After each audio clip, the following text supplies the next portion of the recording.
Hi, guys. This is Heather Morrison with Bold Beyond Belief. I'm so excited to have my next guest with me. Let me pull up her bio because it is phenomenally amazing. I was just rereading it. I love this. So, Kim is a manifester of magic in her own life and passionate about inspiring others to go after their dreams by trusting their intuition, practicing self care, and being heart led. Kim's writing a book called The Corporate Hippie. I love that. About utilizing these non-traditional methods in corporate America, where she helped grow a team of badass women that built up a struggling $700,000 business to, get this, you guys, $30 million. Where Woohoo! I'm amazed. You're so amazing. Where everyone on the team was tapping into their own magic and thriving. So, Miss Kimberly Adams, I am so excited to have you here today. I have to apologize right out of the gate to our listeners because I live out in the sticks. My internet's not that great. So, although our video might be a little choppy, the audio will be consistent throughout. So, Kimberly, is there anything I left off on that bio that you would like to add? No, not a thing. I mean, I'm sure we're going to get into some more stuff, but that was perfect. And I'm honored, Heather, to be here. And thank you so much. And I just excited to see what we talk about today. Yeah. Let's manifest. I love that, the corporate hippie. I can't wait to dive into that one. So I wanted to find out, like, how did you go from corporate, where obviously you were kicking ass, to doing what you're doing now? What did that journey look like? Well, I manifested the love of my life. I was in California on business from a trip I'd won, right, from being such a high performer. And I was on Bumble and I met the love of my life. And I ended up moving to Southern California, where I then proceeded to 6 months later get laid off from the job that I'd grown this business to, right, to almost 30 million, and got a job in 3 weeks. And then I got laid off again 5 months later. And I'm like, the universe is trying to get my attention. And then COVID hit. So I just decided to be still and to see what the universe was trying to tell me to do next. And it was write a book and go out onto my own. I love it. And I talk to so many people that talk about the silver lining of COVID.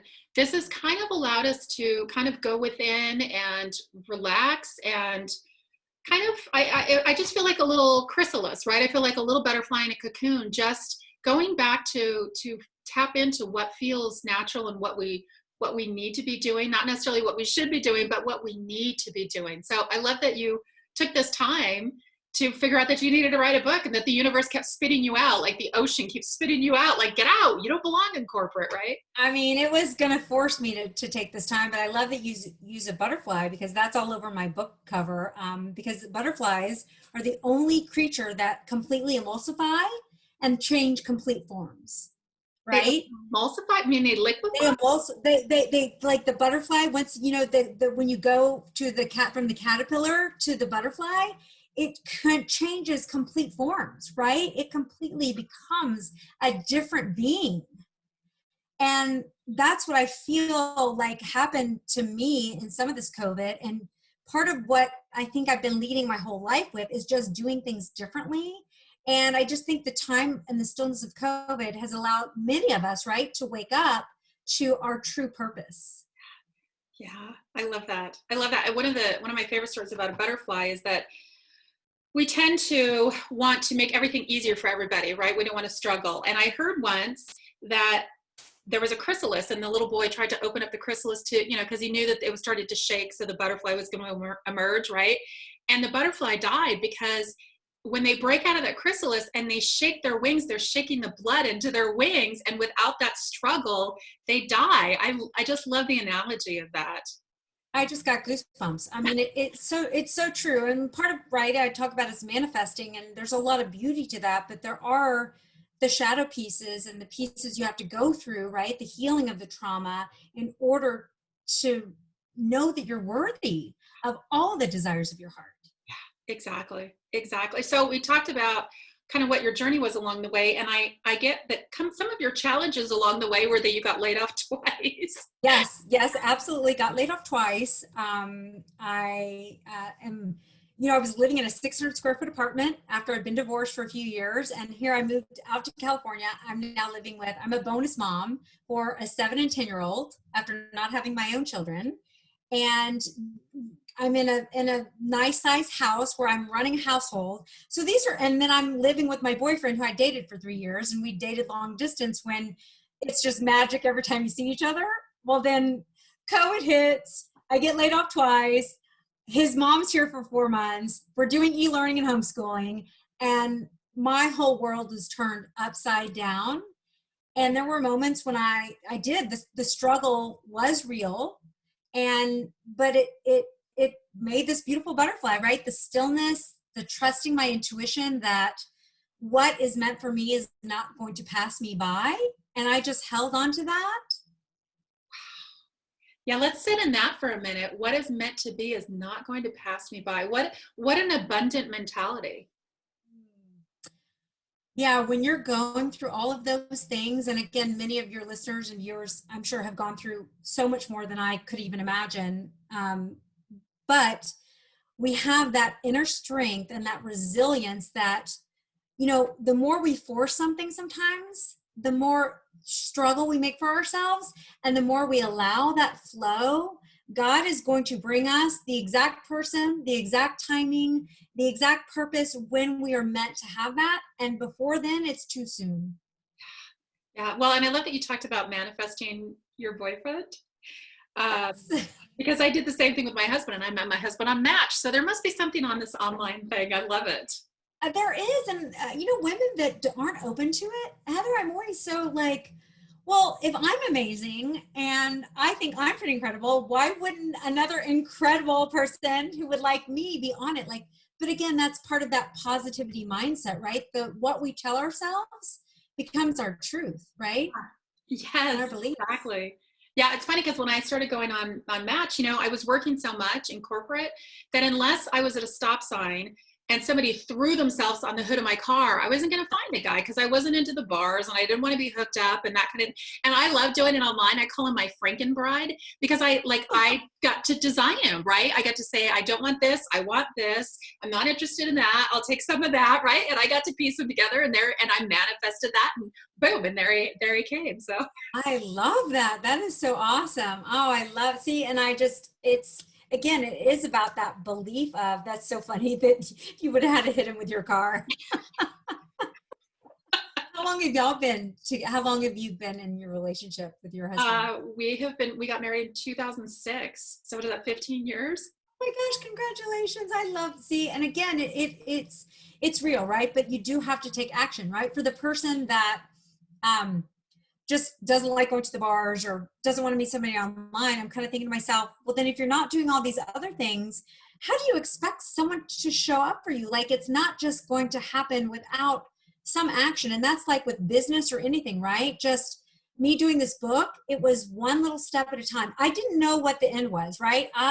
If you think about the end result, you get overwhelmed. Yes. I just trusted God with the what was going to happen with the book, and I just did, and I got out of my own way, Heather. I got out of my own way and allowed these things to come to me. Yeah. We're stopping us from our own manifesting abundance desires of our life. Like, we are our own worst enemy. Yeah, absolutely. Absolutely. And I love that you talked about action, because I think that there's a lot of talk about manifestation and meditation and visualization. All three things I do. And I'm a big believer in those. Obviously, things that are happening in my life, that have happened in my life, are here because I manifested them. It's crazy cuckoo. I don't know exactly how it works. I just know it works. But it does. What the one piece I think that a lot of people are missing is that if you have the meditation, the visualization, and the manifestation, without the action, there's no actualization. Right. Oh, I just got a little goosebump there too. Yes. Yeah. Yes. Because we can't just sit on our couch and, eat bonbons. Not that anybody's doing that, but hey, I'm all about self-care and practicing all that, but you have to, I use this term in my book. I believe I'm a seeker, and I'm open to things put in my path, or I seek out things that are new to expand my awareness, to see how could me opening myself up to something allow me to go into that next phase of manifesting or to bring something into me, because you have to show the universe that you're doing some work. Exactly. Exactly. So speaking of work, you are working on a book right now. I was going to ask you kind of like, I'm assuming that's your passion project right now. Like, what are you knee deep into? And I'm Heather. It is literally going live on Amazon on Friday, on March 12th. Like I am in full on finishing the editing, making sure the layout looks good. I got my author copy last night. I'm just going through all those final stages of building my author's page on Amazon and really feeling proud of myself that I've actually done it. And I tell you what, it's just, being an author is no flipping joke. Like when I see someone that's an author now, I'm going to think twice about what they've done, because it is hard, but it is the most rewarding thing that I've ever done. And I'm just like patting myself on the back, like I did it. oh, I'm so, so proud of you. And I'm proud that you are taking time to revel in that and congratulate yourself. Because I think, especially as women, it's what's the next thing? What's the next thing? What's the next thing? And we don't take time to say, look at all the things that I've done up until this point, and I am badass. This is awesome, right? No, we're badass. And I love that, like talking to you and all the women I've been talking to lately, we are soul sisters. And the more that we unite and come together, there is enough for all of us. There is enough for all of us. And I've dealt with some lack, I've dealt with some judgment and some stuff coming my way a little bit. But the more that other sisters support each other, the more there is for all of us, right? I mean, Absolutely. And women are under attack enough from the outside. Like, let's not attack each other. Let's not tear each other down. We have to like link arms and rise up through all of this, right? yes, ma'am. Oh, I love that. That sounds so good. And I love that It's what we're doing. What we're doing now.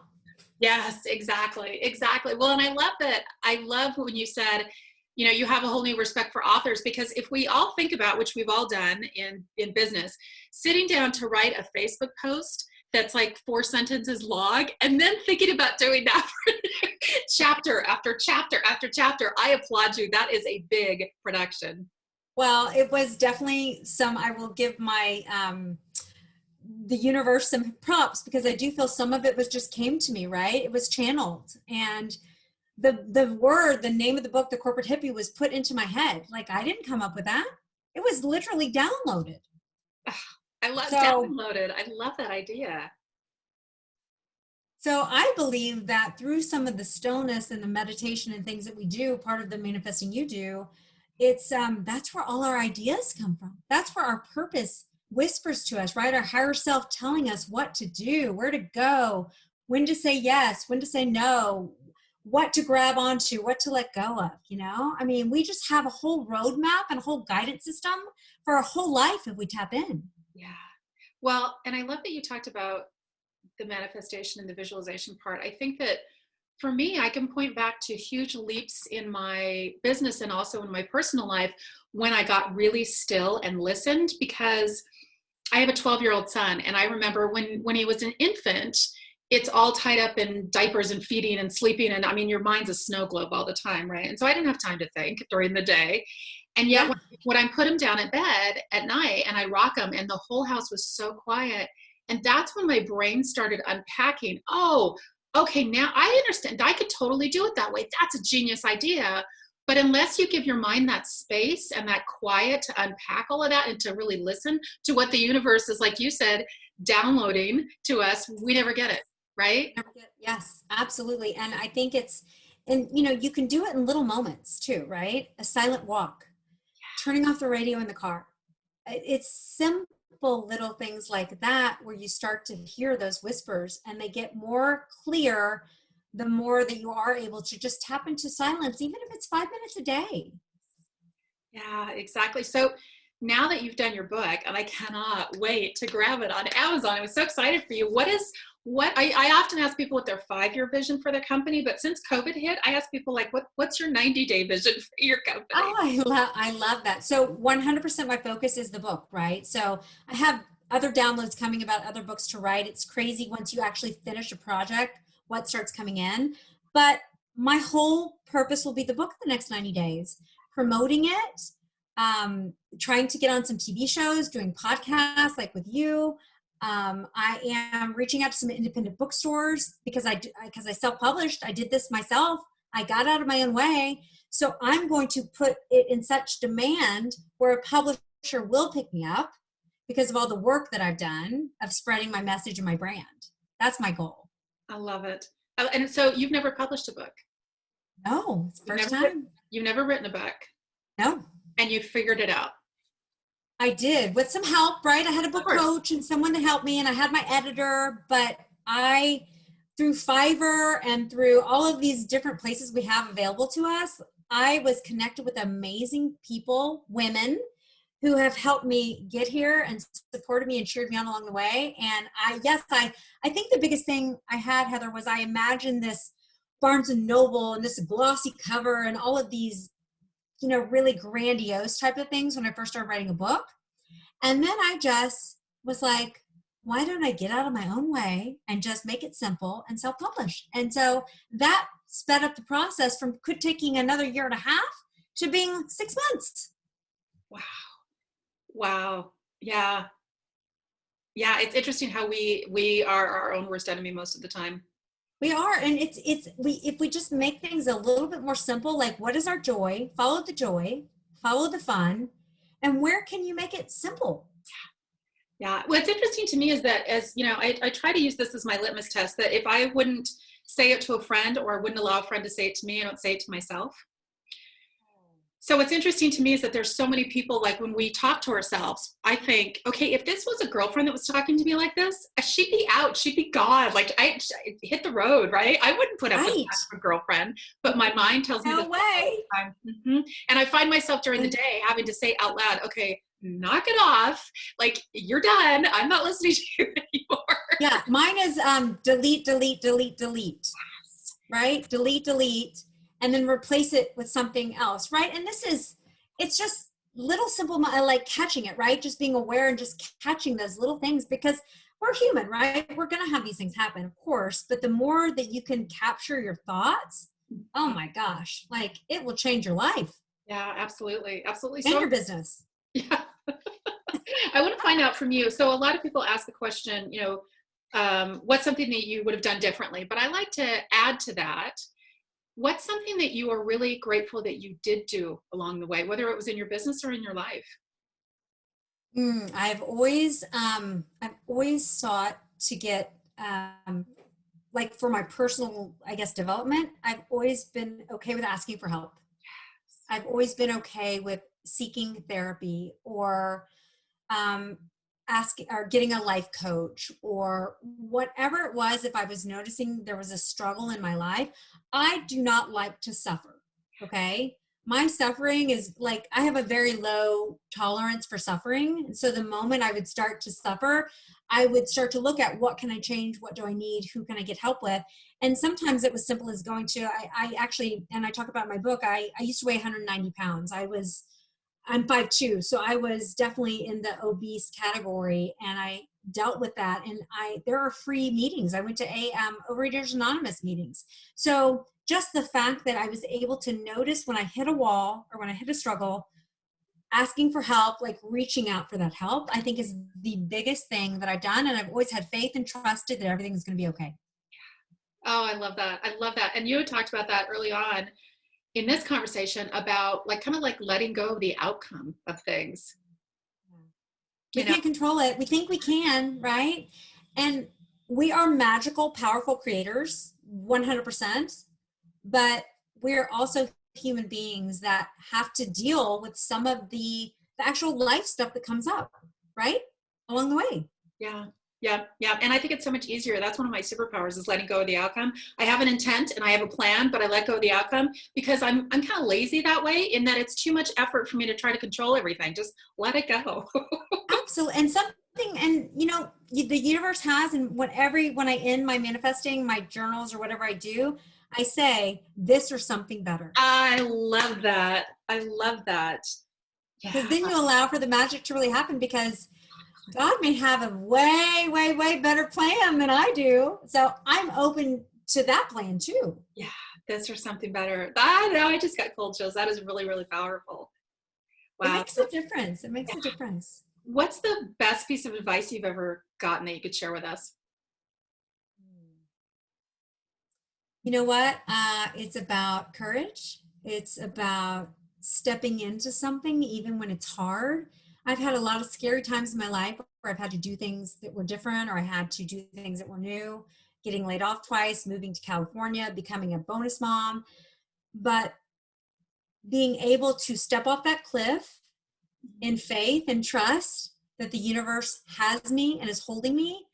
And that is truly like the ability to step into that courage and into my power without knowing the outcome, and Yeah. being able to fully, I think, live. That's the only way for me that I've learned to fully live. Yeah, there's very few things in life that are permanent or fatal, I've learned. So when you step off that cliff and build your wings on the way down, right? How many times have you died in your life? You've never died in your life, right? How many Absolutely. times have you gone on a Facebook Live and died from embarrassment? Nobody's ever done that, right? How many times have you written a book and it's you died the next week? You didn't. Like, we have to put it into perspective and then just let go of the outcome. It's not fatal. Let go of the outcome. I have had a little imposter syndrome coming up this week with the launch of the book. I'm not going to lie. I've noticed some of those self-limiting beliefs coming up for me, and like, what are people going to think? And I'm actually putting myself out there in a way I never have, but then you just do it anyway. And the people that are meant to find me or that resonate with me, that's what I'm going to focus on. And the naysayers or the haters or whatever, it's none of my business. Yes. There's talk to the hand. Now you can talk to the back of the book, right? There's a great, Brene Brown did the book Daring Greatly. And I didn't realize that is from a Theodore Roosevelt poem called The Man in the Arena. And it talks about, the victor doesn't go to the person who tried and won. The victor goes to the person who's in the arena with mud on their face and mud on their knees, who came again and again and again and got knocked down, but kept coming, because that person was the person that was daring greatly. So just the fact that you're in the arena and that you've put a book out there, that is huge. Even if no one buys it, which of course is ridiculous, they will, but even if no one buys it, you are in the arena and you've got the mud on your face and the blood, sweat, and tears. And now you've elevated your courage a little bit more to like, whoo, now what else are you capable of, right? What else am I going to manifest? Absolutely. Thank you for sharing that. I just got a little goosebumps on your podcast today.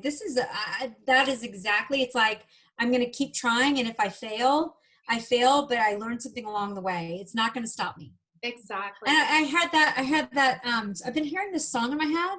Ain't no stopping us now. We're on the move. Like, and that's kind of what I'm thinking about myself. Is like, okay, there's no stopping me. Oh, you are on fire. I am so thrilled for you. I'm so thrilled for you. How excited. Are you going to do a little party or anything on Friday? I'm having a dinner with 6 people, and we're going to a fabulous steak dinner. And then I think I'm going to do like a fun little, maybe virtual launch in April. I think I'm going to do that. And if I can find a bookstore, maybe to pick it up independently, maybe something there. So I definitely am going to make sure I'm celebrating. Good for you. Oh, good for you. Really sit in that and just bathe in it for a while. That's awesome. No, we don't do that enough as women. I'm going to bathe in it. I'm going to run a bubble bath with it. I'm going to get a massage with it. My son will say that to me when I make a dinner. I'm like, wow, this is really good. And he's like, way to toot your own horn, Mom. And I said, you know what? For years, I was so critical of myself that, yeah, you're right. I am going to toot my own damn horn. If it's good, it's good, right? Yes, man. I love it. I feel like we're definitely soul sisters. I love this. Yes, absolutely. So I wanted to ask you if there's anything that you'd like to share with the audience. I know that you've got your book coming out, so we're going to definitely put the links down. It's on Amazon, right? Yeah, it's on Amazon, and it can link on my website, which I'll make sure I give you, that you can put in the bio. But it's the corporate hippie, hippie.co. And I'll definitely have like a little something for anybody that mentions, this podcast. I will have a little free download for them. Oh, awesome. How very generous of you. And all the stuff you've got going on. I so appreciate you being here today. You've got a lot of stuff going on and you took time out to hang out with us today. So I truly, truly appreciate you so much. Thank you, Heather. It was lovely to meet you. And maybe you never know when we get out of this little bubble of COVID back to face conferences and stuff like that. Like that's my vision is all of us coming together and like us powerful women meeting and like connecting face to face. Like I can't wait for that day again. The Superwoman Summit. Girl, get on it. Superwoman Summit using your superpower heart. I love it. Yeah, awesome, awesome. Is there anything else you want to leave us with today? Anything else that we didn't cover that you'd like to leave us with? I just want everyone to know that they are powerful, magical beings and they have the ability to create whatever life they desire if they decide. I love it. Oh, decide. That's the key word. That's the key word. Well, you go off and you have a fabulous week and enjoy your book launch and have a great afternoon on Friday and a little virtual launch party and a fabulous steak dinner. Thank you. Bye, Heather. Bye, guys. See you next week on the next edition of Bold Breakthroughs with Heather Morrison. Bye.